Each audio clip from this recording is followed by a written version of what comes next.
Welcome to the May edition for the Nude Wine Club, and this month we are looking at a really exciting region, a region that was extremely popular maybe 20 years ago, and it seems to have fallen to the wayside a little bit. We've discovered some fab gems over the last few months, and we would really love to share them with you. So what we are discussing is wines from the south of France, and the south of France typically is where you're going to find big, rich, voluptuous reds, kind of like the type of reds that you may have gotten like an Australian Shiraz or something like that, that kind of big, juicy style wine.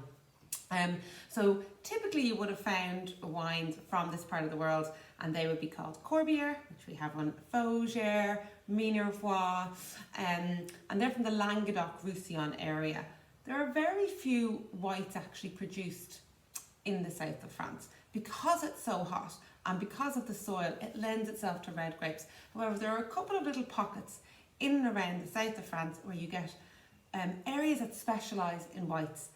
And ironically, the whites are crisp and minerally, and the reds are huge and full-bodied. So it doesn't even matter that you would get such a fine style of white alongside those big rich reds. So I'll get into it and explain the wines that we have in front of you and what to expect from them. So the white wine we have is from the southwest of France. So southern French wine region is split into three regions. You've got Provence, which is as far along the coast you're going to get towards Italy.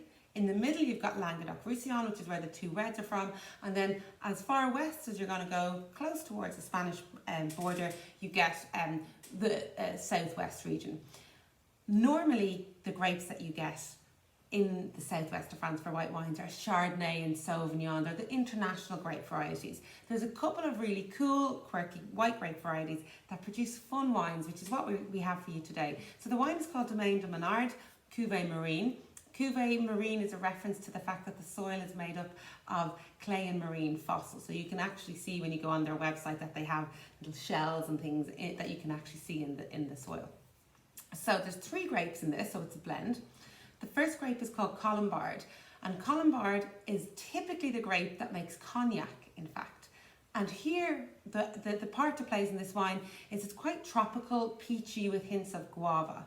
But it is a grape typically found or used for something else, and in recent years they started to put it into wines, and it makes brilliant value, very vibrant white wines. The second grape is a grape called Gros Mansang, which you may have come across. It's certainly one, the wines from Southwest, they actually offer brilliant value for money. So you might find them as alternatives to Sauvignon Blanc.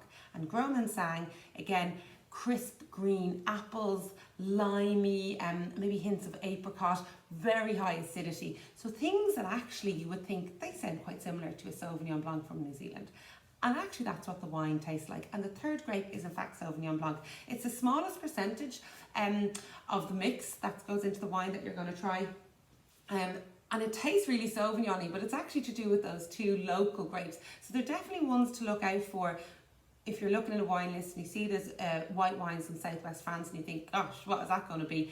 Actually, it's going to taste like this. Côte de Gascogne is the area, it's the appellation. This is very typical of what you would expect. Now, for me, it's a particularly good value for money one. It's very punchy, there's loads of life in it. And it's actually only 11% alcohol as well, which is just brilliant. I really find, and when we get onto the reds, which are big, punchy 14% wines, the white, it's just something you can have at lunchtime and not feel like you're going to be asleep by 3 o'clock. Really light and easy to drink. And it's HVE certified. So that's a body in France that certifies wineries who adhere to strict rules for environmental protection. So that is your fabulous white wine to start. And then we have two reds, which are from the Languedoc-Roussillon region. Now, about the south of France, Provence famous for rosé, those lovely light pink rosés. Languedoc-Roussillon, really famous for those big punchy reds. The whites play a very small part in it. So we'll move straight on to the reds. The star of the show is the Fougère, and then we have a lovely Corbière. They're both excellent. So we have for the reds, we're trying to really delicious, rich, opulent styles of red wine from the Languedoc-Roussillon area. We have Corbière and we have Fougère. Years ago, the wines from the Languedoc-Roussillon area actually had gained a huge amount of momentum, and it is France's biggest wine producing region. However, the thing with these wines is that they're labelled after the place. Corbière is a place, Fougère is a place, not after the grape. So in actual fact, there's no kind of standard that you think, okay, I'm going to pick up a Corbière, I would expect it to taste like A, or I'd expect it to taste like Cabernet Sauvignon, or I'd expect it to taste like Grenache. There are much more grapes permitted in the Languedoc-Roussillon area and in those individual appellations than compared to a Bordeaux, for example. Whereas when you pick up a bottle of Bordeaux, you know it's going to be Cabernet or Merlot. When you pick up a bottle of Burgundy, you know it's going to be Pinot Noir. When you pick up a bottle of Côte d'Aron, you know it's going to be Grenache, Syrah, Mourvedre. With Corbière and with Fougère and with these wines, it can be any matrix of a wider range of grapes. So it's a little bit harder to think, okay, this is exactly what I'm going to get. However, if you know what you're trying, or if you've kind of experimented a little bit, you'll be familiar with what you would expect. And this Corbière for me is very benchmark in what you would expect from a wine from that region. The Fougère I think is outstanding as a serious wine. It's bigger, it's richer, it's drier. So with Corbière, Corbière itself is the biggest region within Languedoc-Roussillon. It stretches from the coast right up into much further inland.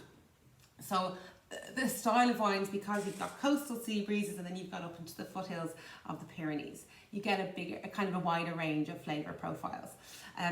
The grapes in this, Carignan, Grenache, Syrah, Mourvedre, medium-bodied, spicy, cherry flavours, quite rich, quite silky in the mouth, really exciting wine, 14.5% alcohol.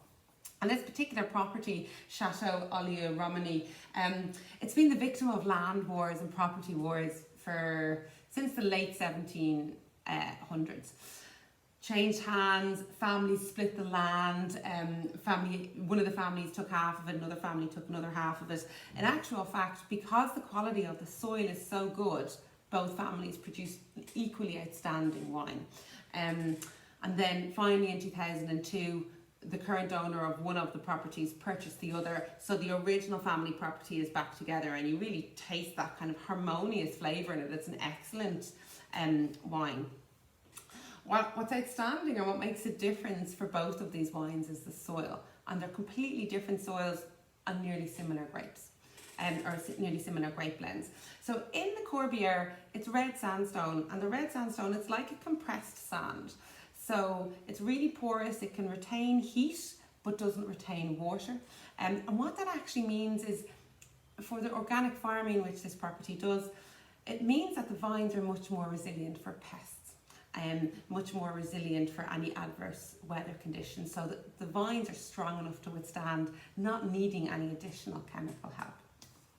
Really lovely wine, very typical of what you would expect from a Corbière.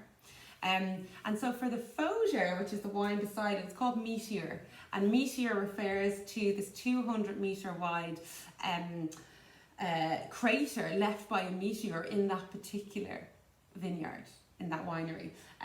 So there's a really interesting piece of history in that bit of land.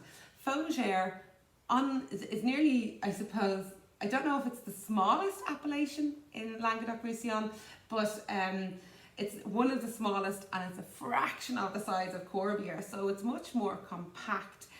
It's a little bit more typical what you get from those wines, because the area is a little bit smaller. Now I find this particular Fougère outstanding. I think it's really, really excellent. Fougère also is really far inland, so you haven't got those coastal sea breezes, but it's a little bit higher up, so it's a little bit cooler. And so the grape blend again in this, you're looking at Grenache. So Grenache is the main grape in Châteauneuf-du-Pape, so medium-bodied, high in alcohol, white pepper flavours.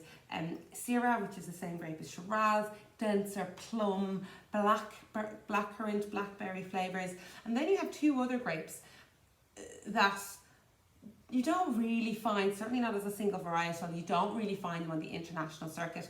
Carignan, which makes kind of a dusty big wine, and you can kind of taste it when it's in a wine, because it's dusty, farmyardy, a bit more rustic as a grape. And then the final one is Cinsault, and Cinsault is the grape that is combined with Pinot Noir to make Pinotage. but it's originally from this area, and since so it's actually much lighter grape. It's it's kind of a cherry fruit flavour. You could nearly put it in the fridge. It's that light if you have a single varietal one of them. And so for the meteor fougere, this is made on schist soils, and schist soil is considered one of the best soils for making rich, robust wines that can last a long time. Other wines that are produced on schist soils would be Douro, from where Port is from, Rhone Valley, Loire Valley. So it's areas that make that are already renowned for making really good wines. And we actually have a wine on the website called Sisto, and that's a reference to the schist soils actually. So it's really, really beautiful. And it's grippy and it's dry. It's a bit more savoury, where for me the Corbière is really fruit driven. The Meteor, the Fougère, is a little bit